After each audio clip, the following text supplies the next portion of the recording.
IT માં જવું છે તો આ જોવું જ પડશે, નહીતર 4 વર્ષ પછી તમે પસ્તાશો. તો હેલો વિદ્યાર્થી મિત્રો, કેમ છો? મજામાં? તો વિદ્યાર્થીની ડિમાન્ડ હતી કે સર આઈટી નો વિડીયો લાવો. આપણે સીઈ નો વિડીયો બનાવ્યો, કમ્પ્યુટર એન્જિનિયરિંગ નો ધીરુભાઈ અંબાણી કોલેજનો વિડીયો બનાવ્યો. હવે વિદ્યાર્થીનું કેવું છે કે સર આઈટી અને એઆઈ વિશે બનાવો, કારણ કે એઆઈ ના બહુ મેસેજીસ આવ્યા છે. તો બેટા આપણે પહેલા તો આઈટી કોલેજ જોઈ લઈએ કે ગુજરાતની કઈ સૌથી સારામાં સારી આઈટી કોલેજ છે, એનો રેન્ક શું છે, એનો લાસ્ટ યર એનો કટ ઓફ શું હતો, આ વખતે શું એનો કટ ઓફ રહેવાનો છે, એના પરથી આપણે થોડું પ્રેડિક્શન થઈ જાય. એના પછી આપણે જબરજસ્ત એક એઆઈ નો વિડીયો બનાવશું અને એમાં તમને એ બી સમજાઈશું કન્ફ્યુઝન છે એઆઈ ની અંદર કે સર એઆઈ માં મશીન લર્નિંગ શું છે, બરાબર. એના પછી એઆઈ ની અંદર ડેટા સાયન્સ શું છે, એના પછી એઆઈ ની અંદર ખાલી પ્યોર એઆઈ બેઝ ઉપર શું છે, કમ્પ્યુટર એન્જિનિયરિંગ વિથ એઆઈ શું છે. તો એ બધું જ તમને એ વિડીયોમાં મસ્ત રીતે જબરજસ્ત રીતે એમાં સમજાઈશું, બરાબર. પણ હાલ એકવાર આપણે આઈટી નો વિડીયો જોઈ લઈએ. ઇન્ફોર્મેશન ટેકનોલોજી જે બી બહુ ડિમાન્ડિંગ લાઈન છે અને બહુ સારી લાઈન કહી શકાય ઇન્ફોર્મેશન ટેકનોલોજી. બેટા તેનો cut off SEBC rank GUJCET base ઉપર જોઈ લઈએ. તો પહેલા તો આપણે વાત કરીએ કે rank predicted 2025 board and ગુસ્સેટ based. તો મેં એક રેન્ક પ્રેડિક્ટ કર્યો છે, અંદાજે રેન્ક પ્રેડિક્ટ કર્યો છે બેટા. અંદાજો કઈ રીતે કે જો તમારા ગુસ્સેટમાં 120 માંથી 120 માર્ક્સ આવતા હોય અને બોર્ડની અંદર તમારા 99.67% હોય પર્સન્ટેજ, બરાબર. આ પર્સન્ટેજ છે તો તમારું રેન્ક 1 બની જાય, બરાબર. એના પછી તમે ટોપ 100 રેન્કની અંદર તમારે જવું છે. તો ટોપ 100 રેન્કની વાત કરીએ તો બેટા ટોપ 100 ની અંદર જવા માટે ધ્યાન અહીંયા રાખજો કે ટોપ 100 ની અંદર જવા માટે તમારે બોર્ડની અંદર 95% લાવવા પડે, 95% પર્સન્ટેજ, બરાબર. અને ગુસ્સેટની અંદર ઓછામાં ઓછા 110 પ્લસ જોઈએ તો તમે ટોપ 100 ની અંદર આરામથી જઈ શકો, બરાબર. ટોપ 100 રેન્કની વાત કરીએ. પછી બધા ટોપ 500, ટોપ 500, ટોપ 500 રેન્કની વાત કરીએ બેટા. તો 500 રેન્કની જ્યારે આપણે વાત કરીએ બેટા તો પીસીએમ ની વાત કરીએ તો પીસીએમ ની અંદર તમારે ઓછામાં ઓછા, બરાબર, ઓછામાં ઓછા 90% લાવવા પડે અને ગુસ્સેટની અંદર ઓછામાં ઓછા 110 પ્લસ લાવવા પડે તો તમારો રેન્ક 500 થી અંદર બની જાય, મતલબ 100, 200, 300 તમારો રેન્ક બની શકે. ટોપ 1000 ની વાત કરીએ બેટા 1000 રેન્ક લાવો છે તો 1000 રેન્ક માટે એવું કહી શકાય જો 1000 રેન્ક સર લાવો હોય કે 1000 ની અંદર રેન્ક લાવો હોય તો બોર્ડમાં કાં તો તમે 85% લાવો, બરાબર, કાં તો બોર્ડમાં તમે 85% લાવો અને ગુડશીટમાં તમે 100 પ્લસ લાવો. એક તો ઓપ્શન આવો હોઈ શકે, અથવા તો ઓપ્શન એવો હોઈ શકે ભાઈ એની અંદર કે યા તો તમે બોર્ડમાં 90 પ્લસ લાવો, બરાબર, અને ગુસ્સેટમાં તમારું રિઝલ્ટ 100 પ્લસ હોય, બરાબર. અહીંયા 110 કહેવાશે, બરાબર. મારી ગલતી થઈ ગઈ કારણ કે ટોપ 1000 રેન્ક છે, બરાબર. અહીંયા ધ્યાન રાખજો. તો તમારો આ રીતે બેટા તમારો રેન્ક પ્રેડિક્ટ થતો હોય છે. તો આ એક પ્રકારનું પ્રેડિક્શન છે રેન્કનું, આ વસ્તુ તમારે ધ્યાન રાખવું, બરાબર. એમ ટોપ 2500 રેન્કની વાત કરી બેટા તો 2500 ની અંદર રેન્ક લાવો હોય તો ગુસ્સેટમાં તમારો, બરાબર, તો ગુસ્સેટની અંદર તમારો એને 90 માર્ક્સ લખ્યા છે અને બોર્ડમાં 90% લખ્યા છે, બરાબર.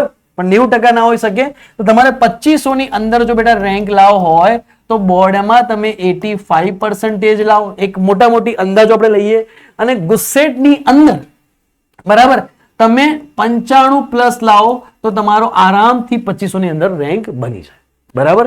તો એક આ રેન્ક પ્રેડિક્શન છે બેટા, એક અંદાજો લઈ શકાય કે મારે કેટલા માર્ક્સ થાય છે. છતાં પણ તમને કોઈ કન્ફ્યુઝન હોય આ બાબતનું તો તમે બેટા મારા ઓફિશિયલ નંબર મૂન ફિઝિક્સના ઓફિશિયલ નંબર ડિસ્ક્રિપ્શનમાં આપેલો છે એની પર મેસેજ કરી શકો છો, બરાબર. હવે આપણે વાત કરીએ બેટા કે ટોપ ગવર્મેન્ટ કોલેજ કે કઈ ગવર્મેન્ટ કોલેજ છે જેમાં ઇન્ફોર્મેશન ટેકનોલોજીનો કોર્સ થાય છે, બરાબર. ફીસ ખાલી એની 1500 રૂપિયા છે, બરાબર. પણ એમાં કટ ઓફ કઈ રીતે અટકે છે આપણે એની વાત કરીએ તો પહેલો જ નંબર આવશે વન એન્ડ ઓનલી. તમને ને મને ખબર છે કે આદમ બાબાની જૂનામાં જૂની આપણી એલડી ગુજરાતની, બરાબર, જે one and only top college કહી શકાય કે જેમાં બેટા 150 સીટ આવેલી છે. એમાં જનરલનો કટ ઓફ છે 1271, બરાબર. અને TFWS મતલબ તમારે ફ્રી સીટમાં જવું હોય તો 876, 876, જ્યાં SCBC SC અને ST નો કટ ઓફ છે ખાલી 1500 રૂપિયા ફીસ છે, અમદાવાદની અંદર આવેલી છે. જો તમને LD મળી જતી હોય તો બીજું કશું વિચાર કરવાનો નહીં. બરાબર. એના પછી વિશ્વકર્મા ગવર્મેન્ટ એન્જિનિયરિંગ કોલેજ ચાંદખેડાની આપણે વાત કરી બેટા, તો એમાં બી જનરલ કટ ઓફ છે 2262. બરાબર, સારી એવી કોલેજ છે. બરાબર, 1786 TFWS છે. એના પછી EWS નો કટ ઓફ સમથિંગ OBC જેટલો છે, OBC નો કટ ઓફ છે 2969. SC અને ST ના કટ ઓફ આપેલા છે. અમદાવાદની કોલેજ બેટા, અહીંયા મેં ઘણી જગ્યાએ જ્યાં રાઉન્ડ 2 પેકઅપ થઈ ગયો હતો, મતલબ રાઉન્ડ 3 પડ્યો જ નહોતો. અમુક વાર એવું થાય ને કે રાઉન્ડ 2 માં જગ્યા ભરાતી હોય, રાઉન્ડ 3 ના પડે, તો આ બધું રાઉન્ડ 3 નું લીધેલું છે. બરાબર, આ બધું રાઉન્ડ 3 ના બેઝ ઉપર લીધેલું છે. કોઈ જગ્યા જે ખાલી હતી, મતલબ રાઉન્ડ 2 પેકઅપ થઈ ગયો હતો, તે રાઉન્ડ 2 નો ડેટા લીધેલો છે. એટલે વન એન્ડ ઓનલી તમારે આ ડેટા દેખવાનો, બીજી મગજમારીમાં પડવાનું નહીં. ગવર્મેન્ટ એન્જિનિયરિંગ કોલેજ સેક્ટર 28 ગાંધીનગરની વાત કરી બેટા, 75 ઇન્ટેક છે, જેમાં 4737 રેન્ક છે, 3260 ની રેન્ક આવશે, 1500 ગાંધીનગરની આપણે વાત થઈ ગઈ. એના પછી ગવર્મેન્ટ એન્જિનિયરિંગ કોલેજ ભાવનગરની વાત કરી બેટા. એક વસ્તુ નક્કી થઈ ગઈ કે અહીંયા 2000 ની ઉપર 2500 ની ઉપર રેન્ક લાવવાનો, અહીંયા 1500 ની ઉપર રેન્ક લાવવાનો. બરાબર, અને અહીંયા 5000 ની ઉપર રેન્ક લાવવાનો. એટલે ઘણા વિદ્યાર્થીઓ કે સર કઈ રીતે, તો બેટા તમારે LD માં જવું હોય તો કેટલા ટકા જોઈએ? એક મોટી કહી દઈએ કે LD માં જવું હોય તો બોર્ડમાં કમસે કમ 90% તો જોઈએ જ, પહેલી વસ્તુ એ. બરાબર, અને ગુસ્સેટમાં કેટલા જોઈએ સર? તો ગુસ્સેટમાં કમસે કમ 100+ જોઈએ જ. આ મોટી વાત કરી બેટા, આનાથી વધારે બી હોઈ શકે. બરાબર, કટ ઓફ બેઝ ઉપર, કારણ કે જનરલ કટ ઓફ એ જોઈએ, એ TFWS જોઈએ. આ એક ખાલી મેં એવરેજ વાત કરી કે એવરેજ આટલા ટકા જોઈએ. સર વિશ્વકર્મામાં જવું હોય તો કેટલા ટકા જોઈએ? બેટા વિશ્વકર્માની જો વાત કરીએ તો 2500 આસપાસ એનો રેન્ક અટકે. તો વિશ્વકર્મામાં બોર્ડમાં કેટલા જોઈએ બેટા? 85%. અને ગુસ્સેટમાં કેટલા જોઈશે? તો ગુસ્સેટમાં 95+ અહીંયા લખી દઉં છું. બરાબર, યાદ રાખજે, આ એક ખાલી પ્રેડિક્ટેશન વાત છે, પર્સન્ટેજ લખ્યા છે. બીજું કે મેથ્સ, ફિઝિક્સ અને કેમિસ્ટ્રીના બેઝ ઉપર 300 માંથી મેં ટકા લખ્યા છે. બરાબર, ઇંગ્લિશ સંસ્કૃત ગણાશે નહીં. ગાંધીનગરમાં જવું છે, 5000 ની અંદર વાળો જો રેન્ક જોઈતો હોય મારે, બરાબર, તો મારે 5000 ની અંદરનો જો રેન્ક જોઈતો હોય તો બોર્ડમાં ઓછામાં ઓછા 80% જોઈએ અને ગુસ્સેટમાં ઓછામાં ઓછા કહીએ તો 80+ જોઈએ. બરાબર, 80 ની આપણે 85 કહીએ અહીંયા. બરાબર, એક એવરેજ અહીંયા ટકા લખીએ, 85+ જોઈએ તો તમને ગવર્મેન્ટ એન્જિનિયરિંગ કોલેજ ગાંધીનગરમાં આરામથી એડમિશન મળી જશે. ગવર્મેન્ટ એન્જિનિયરિંગ કોલેજ બેટા ભાવનગરની વાત કરી તો 10000મો રેન્ક છે, 7507 TFWS છે. તો અહીંયા આસાનીથી તમને આસાનીથી અહીંયા 70% તમારા આયા હશે અને ગુસ્સેટની અંદર તમારા 70+ કે 65+ હશે તો તમને આસાનીથી અહીંયા એડમિશન મળી જશે. બરાબર, 70 or 75 નો રેશિયો. તો એ પ્રમાણે બધી કોલેજ આપેલી છે. તો મોરબીમાં છે શાંતિલાલ શાહ એન્જિનિયરિંગ કોલેજ, ભાવનગરમાં આપેલી છે, મોડાસામાં બી આપણી કોલેજ આપેલી છે. બરાબર, તો બધા કટ ઓફ છે, એકવાર તમારે જોઈ લેવા. એના પછી બેટા વાત કરીએ તો પ્રાઇવેટ કોલેજીસની વાત કરીએ કે કઈ પ્રાઇવેટ કોલેજ ગુજરાતની અંદર આવેલી છે. બરાબર, ઇન્ફોર્મેશન ટેકનોલોજીની અંદર તો ધીરુભાઈ અંબાણી યુનિવર્સિટી ગાંધીનગરની આપણે વાત કરી, પહેલા નંબરની, ફર્સ્ટ નંબરની. બરાબર, જેનો વિડીયો આપણે અલગથી બનાવેલો છે. એવો નિરમાનો પણ વિડીયો આવશે, એવો LD નો પણ વિડીયો આવશે, ટોપ કોલેજીસનો વિડીયો, DDU નો વિડીયો આવશે કે DDU માં શું ફેસિલિટીઝ છે, કેટલો રેન્ક છે, કઈ સ્ટ્રીમ છે એની અંદર, એનો સ્પેસિફાઈ વિડીયો આવશે. JEE નો કટ ઓફ એમાં કેટલો છે એ પણ વિડીયો એમાં આવશે. બરાબર, તો આપણે વાત કરીએ ધીરુભાઈ અંબાણી ગાંધીનગરની જો વાત કરીએ તો સૌથી બેસ્ટમાં બેસ્ટ કોલેજ, આંખો બંધ કરીને એડમિશન લેવાય. બેટા તમે કટ ઓફ જોઈ લો કે ગુસ્સેટ બેઝ ઉપર પહેલા તો સીટ કેટલી છે? 63. બરાબર ભાઈ, જ્યારે પ્રાઇવેટ કોલેજની વાત થતી હોય ત્યારે એક વસ્તુ સમજી લેવાની બેટા કે પ્રાઇવેટ કોલેજમાં 100% ગવર્મેન્ટ સીટ નહીં જ હોય. અમુક સીટ JEE બેઝ ઉપર હશે, અમુક સીટ NRE કોટા હશે, અલગ અલગ કોટા એની અંદર હશે. એમાં ગુસ્સેટ બેઝ ઉપર 63 સીટ છે, ઓનલી 4. એમાં જનરલ કોટ ઓફ તમે દેખો 149, TFWS 39, EWS 188, SCBC 379, ST और SC. એની ફીસ બહુ હાઈ છે, બહુ હાઈ ફીસ છે એની. બરાબર, અલગથી મેં વિડીયો બનાવ્યો છે, સેપરેટ વિડીયો છે, ખાસ જઈને જોજો. બરાબર, ખાસ એટલે ખાસ. બરાબર, આપણી જે ચેનલ છે એની ઉપર અવેલેબલ છે. ગાંધીનગરની બેટા વાત કરી તો ગાંધીનગરમાં સારી એવી જબરજસ્ત કોલેજ છે જેની ફીસ 4 લાખ રૂપિયા છે. બરાબર, 4 લાખ રૂપિયા એની ફીસ છે, હોસ્ટેલ સાથે બધા સાથે 4.5 લાખ રૂપિયા જેટલી ફીસ એની થઈ જાય. બરાબર, પણ ફીસમાં બી તમને કઈ સ્કોલરશિપ મળશે એનો પણ એક અલગથી વિડીયો આવશે, તો એ પણ તમારે ખાસ જોવો. બરાબર. અમુક લોકો બહુ ઉતાવળ કરી નાખે, હજી બેટા વાર લાગશે, ચિંતા મત કરો.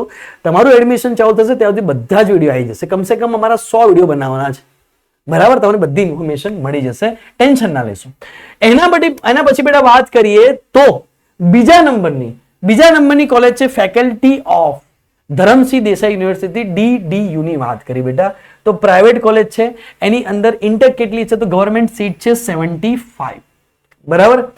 હવે DDU ની આપણે વાત કરીએ બેટા તો જનરલ નો કટ ઓફ છે 2433, TFWS નો છે 506, EWS નો છે 2762, SCBC નો છે 4949 અને SC નો કટ ઓફ આપ્યો છે ખેડાની અંદર જે આવેલી છે. એના પછી છે PDEU, બરાબર, સારામાં સારી ગાંધીનગરની કોલેજ, બરાબર, જેમાં 71 સીટ છે, 3734 12924308, એકદમ VIP કોલેજ જેની ફી બી એકદમ VIP છે 3,11,000. હવે સવાલ થાય કે સર મારે ધીરુભાઈ અંબાણીમાં જવું છે તો કેટલું મેરિટ જોઈએ? બેટા જબરજસ્ત મેરિટ જોઈએ. હું તને કહી દઉં છું કે બોર્ડમાં કમસે કમ, બરાબર, હું એક એવરેજ લઉં છું, ખાલી જનરલ નહીં લેતો, એક એવરેજ તમને કહું છું કે એવરેજ કેટલા ટકા જોઈશે. તો એવરેજ તમને કહું છું કે બોર્ડમાં કમસે કમ 95%, બરાબર, બોર્ડમાં કમસે કમ 95% જોઈશે અને ગુસ્સેટમાં 110 પ્લસ જશે ત્યારે જ તમારો ચાન્સ રહેશે. એમાં બી કોમ્પિટિશન બહુ ટફ હશે. બરાબર. બીજી વાત કરીએ કે DDU માં જવું છે ભાઈ, તો DDU માં એટલો હાઈ કટ ઓફ તો નથી આઈટી ની અંદર, પણ DDU માં બી તમારે જે પ્રમાણેનો કટ ઓફ છે એ પ્રમાણે તમારે જો ફ્રી સીટમાં જવું હોય તો તમારે થોડો હાઈ કટ ઓફ લાવવો પડે, બિલકુલ ફ્રી સીટમાં જવું હોય તો. બાકી જો કટ ઓફ આપણે જોઈએ તો 2500 આસપાસનો કટ ઓફ છે. તો 2500 આસપાસનો જો કટ ઓફ હોય તો તમારે કમસે કમ 85% એટલે કે 85% અને ગુસ્સેટમાં 100 ની ઉપર લાવવા પડે, 95 ની ઉપર લાવવા પડે, તો આરામથી તમને એડમિશન મળી જાય. એના પછી Birla Vishwakarma Mahavidyalaya self finance college છે, જેમાં 68 માંથી 53 સીટી છે, 4795 અહીંયા આપેલું છે, TFWS માં નથી, 5760 અને આનો કટ ઓફ છે, 1,44,000 ફીસ છે. આણંદની અંદર એની કોલેજ આવેલી છે. એના પછી ચરોતર યુનિવર્સિટી ચારુસેટની વાત કરીએ તો 587961, તો આ બી કોલેજ સારી છે, 1,48,000 ફીસ છે. Charotar university of Charusat, DEP star. ચાંગાની વાત કરીએ તો ચાંગામાં આવેલી છે, 34 સીટ છે, તો એને બી તમને આઈડિયા આવી જશે. એના પછી Adani university of engineering college, તો અદાણીની વાત કરીએ તો આ કોલેજ કહેવાય ને કે મારું એવું કહેવું છે કે ફ્યુચરમાં ધીરે ધીરે આ અદાણી કોલેજ અહીંયા ગ્રો કરશે. બરાબર, અદાણી કોલેજનો ગ્રોથ હશે. બહુ સારી એવી કોલેજ છે અદાણી, બરાબર, પણ એની થોડી ફીસ અહીંયા હાઈ છે. બટ એજ્યુકેશન લેવલની વાત કરી બેટા તો જો કે બધી જ કોલેજ સારી છે એજ્યુકેશન લેવલ પર, એમ નથી કહેતા, પણ અદાણી કોલેજ જે પ્રાઇવેટ પ્રમાણે વાત કરીએ તો ધીરે ધીરે મેરિટમાં ઉપર તમને દેખાશે 1-2 વર્ષ પછી. બરાબર, વિદ્યાર્થીઓના રિવ્યુ બહુ સારા રહ્યા છે. 79328412 એટલો બી એનો સારો કટ ઓફ નથી, બરાબર, પણ ધીરે ધીરે તમને દેખાશે. એના પછી સાર્વજનિક કોલેજો એન્જિનિયરિંગ સુરતની વાત કરીએ તો સુરતનો તમને આઈડિયા જશે 1,29,000.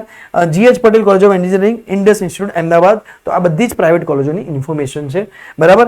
એના પછી આપણે આગળ જઈએ બેટા કે LJ institute of engineering of ટેકનોલોજીની વાત કરીએ તો અમદાવાદ, જેમાં તમને 75 ગવર્મેન્ટ સીટ છે, જેમાં જનરલ 18,604,6560 એની ફીસ છે 94,000 અમદાવાદની અંદર. મારવાડી એજ્યુકેશન ફાઉન્ડેશન રાજકોટમાં જે કોલેજ આવેલી છે બેટા એમાં ખાલી 19 સીટો જ છે, બરાબર, જેની સીટો વધારે છે એમાં, તો 90,000 સમથિંગ 19,859 ગુજરાતીમાં કહીએ તો 7712 FRC નો મતલબ કે એની ફીસ ડિસાઇડેબલ નથી એટલે અહીંયા FRC લખેલું છે. Sardar Vallabhbhai Patel institute of technology વાસદની વાત કરીએ બેટા તો 20,000 સમથિંગ એનો રેન્ક બની રહ્યો છે, આણંદની અંદર આવેલી છે. તો આણંદની અંદર ઘણી બધી કોલેજો આવેલી છે, એજ્યુકેશન અને હબ કહેવાય છે. બરાબર. વડોદરા ઇન્સ્ટિટ્યૂટ ઓફ એન્જિનિયરિંગ, બરાબર, તો પ્રાઇવેટની અંદર આવેલી છે, બરોડાની અંદર આવી છે, 64,000 ફીસ છે. બરાબર. શ્રી મંડલ ઇન્સ્ટિટ્યૂટ ઓફ ટેકનોલોજી ભરૂચની અંદર આવેલી છે બેટા, તો ભરૂચની આ કોલેજ જોઈ લઈએ. બરાબર. આસ્થા એમ, તો આ બધી કોલેજ, ITM બરોડા, તો ITM કોલેજ બરોડા, તો એ બી એકવાર જોઈ લેજો. ITM કોલેજ બરોડાવાળા વિદ્યાર્થીઓ માટે, બરાબર, ઘણી વખત બરોડામાં એનું નામ લેવાનું છે. પારુલ, જે પારુલ ઓળખાય છે ડાન્સ એન્ડ કલ્ચરલ એક્ટિવિટીમાં, સારી એવી કોલેજ છે પારુલનો રેન્ક બી તમે જોઈ શકો છો. બરાબર. એના પછી ગણપત યુનિવર્સિટી, CK કલોલ અને શ્રી સ્વામિનારાયણ વિદ્યાલય. આ પણ એક એન્જિનિયરિંગ કોલેજ છે, 23 થી 34 વચ્ચે આવેલી છે. એમાં B SB Patel college, VIP Gandhinagar Rajkot, Krishna school of emergency, Shankarchand Patel, PP સાલ, બધી જ કોલેજો અહીંયા મેં અવેલેબલ કરાવી દીધી છે. બરાબર. તો આની વાત કરી 35 થી 39 ની અંદર, બરાબર, ઘણી બધી કોલેજો છે. 49 કોલેજીસ છે ટોટલ. પ્રાઇવેટની અંદર આપણે વાત કરીએ તો આ પણ એકવાર તમે જોઈ લેજો, હવે તમને આઈડિયા આવી ગઈ હશે. બરાબર, તો બેટા આ જ રીતે અહીંયા એઆઈ માટેનો પણ એક અલગથી વિડીયો આવશે અને 100 વિડીયો આવવાના છે. કોઈ ટેન્શન ના લેશો. ઘણા મિત્રોનો મને મેસેજ આવ્યો કે સર સ્કોલરશિપ માટે શું? બેટા હાલ તમે ગુસ્સેટ આપો, બરાબર, પહેલા એક્ઝામ આપો, મહેનત બરાબર કરો. જેઈનો બીજો એટેમ્પ આવે છે, એપ્રિલ એટેમ્પ, એને આપો. એડમિશન ચાલુ થશે તો ફોર્મ બી કેવી રીતના ભરવાનું ને એ બી આ શીખવાડશું. ચિંતા મત કરો, એવી તમને ન્યૂઝ મળી જશે. બરાબર, બધી અપડેટ અમે આપતા રહીશું. બધા વિડીયો આવી જશે. બરાબર, છતાં પણ તમને એવો કોઈ પ્રશ્ન લાગે કે તમારે કયા વિડીયોની જરૂર છે સ્પેસિફાઈ, તો અમે તમે મેસેજ કરી શકો છો કોમેન્ટની અંદર. બરાબર, અને બીજું કે અમારા ઓફિશિયલ નંબર પર તમે મેસેજ કરી અને અમારી જોડે તમે જોડાઈ શકો છો. તમારે કોઈ પણ ડાઉટ હોય તો અમે પ્રયત્ન કરશું અમારા તરફથી કે તમારા આન્સર તમારા સુધી પહોંચે. બરાબર, તો હજી 100-150 વિડીયો આના આવવાના છે. દરેક કોલેજના આવશે, કોલેજ બેઝ આવશે, ઘણા બધા વિડીયો આવવાના છે. બરાબર, તો ચેનલને સબસ્ક્રાઇબ કરીને રાખો અને દેખો. આટલી સરસ ઇન્ફોર્મેશન માટે વિડીયોને શેર તો કરી જ નાખજો. આવજો, ટાટા, બાય બાય.